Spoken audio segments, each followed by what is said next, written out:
Ryan Grubb to Tuscaloosa. Is that the answer? Is Nick Sheridan really being given a fair shake? We heard the argument earlier from the guys on this panel. Was Nick Sheridan really allowed to do what he was brought there to do, or was he handcuffed? If he's not the guy, is Ryan Grubb the dude who's really going to open things up? After all, we've wanted him for 2 years. It just hadn't worked out. But now the possibility is there. The door is wide open for him to return. How is he a fit, guys? Or if he's not, tell me how he's not a fit. What does an Alabama offense with a new quarterback at the helm look like if Ryan Grubb is calling the shot? Might have a different view on this. I think there's two things, right, when playing or coaching at Alabama, and it's dealing with the hype, the pressure that comes with it.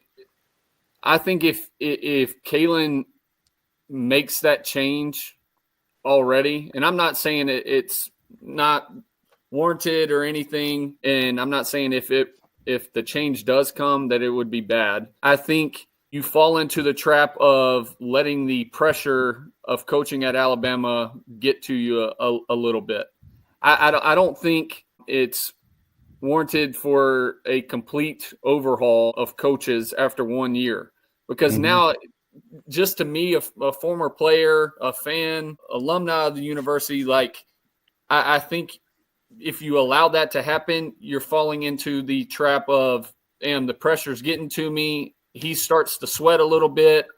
Then what happens from there if it doesn't go well, right? Like, he's guaranteed to be there. His buyout's so much, he ain't going anywhere. So he's guaranteed at least 3 years. I think if that's your true number one option, that's who you wanted, and you have the opportunity to get him, okay, get him.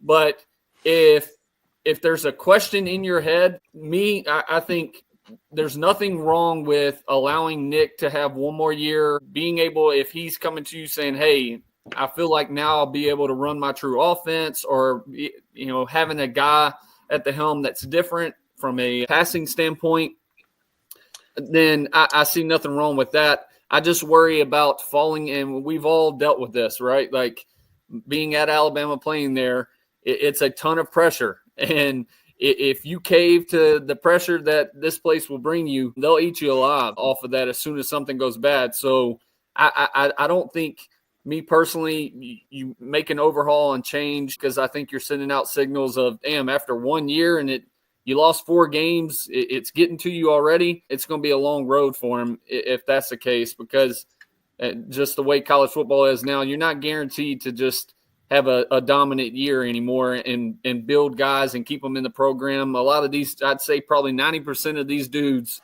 are worried about, like I said at the beginning, what touches, how their stats are going to look at the end of the year, and then they're going to hit the portal and see what their market value is. You got to have some similar presence in that coaching staff to want to keep guys coming back and have some confidence in them.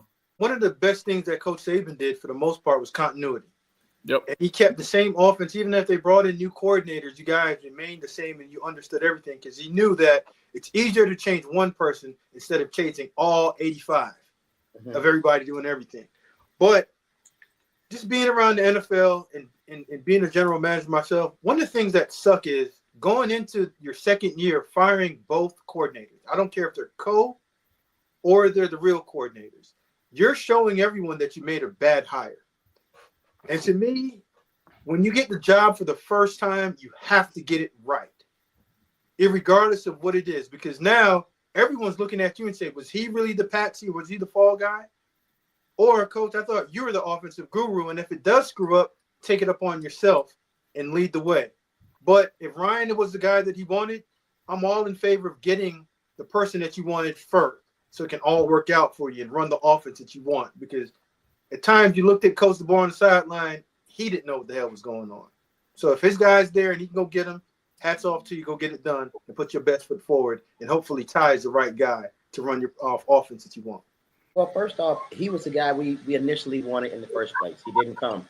And I think this job kind of fell into Sheridan's lap, because, he was the go-to. And I really don't think Sheridan wants that pressure. I don't think Grubb wants it either, because I think, didn't he turn us down like twice? If he does come, I think that he will give us what we've been wanting to see. So I think everybody's excited about it, but you can't be excited about rumors that have to be factual. But we'll see. They had really good production at Washington the year that they went to the national championship game. Right. But last time I checked, AJ, when you have a top 10 quarterback and he's a starting quarterback in Atlanta, that's pretty damn good, ain't it? Two of your receivers are starting in the NFL. That's pretty damn good, ain't it? Your right and your left tackle both got drafted. That's pretty damn good. So when you have a lot of good players, typically you can call really good plays, no matter what you call. You got to understand too that even though Sheridan, he was okay at times, we had a not so good offensive line. Our tackles, especially the one that's transferring out, he was a full liability, and you can't call the plays that you wanted to call at Washington with the offensive line breaking down like that as much as they did. So we got to be realistic. I don't care if Grubb does come. If we can't address those problems, you can't call all those plays you called at Washington. You just can't. It'll be impossible. You win what you got, man. It's called coaching. Coach. Okay. Honestly, I think Caden Proctor should be playing guard. That's just me. Yeah. Is it my turn yet? It is your turn. Hurry up. Contrary to popular opinion, do I think Ryan Grubb is the answer? I'm going to say no. This man has already turned down Alabama. And if you bring in Grubb, he doesn't like the pressure. Is he going to be a flight risk? Is he going to run and take the first job that's offered to him to get out of Tuscaloosa if things aren't going right next year?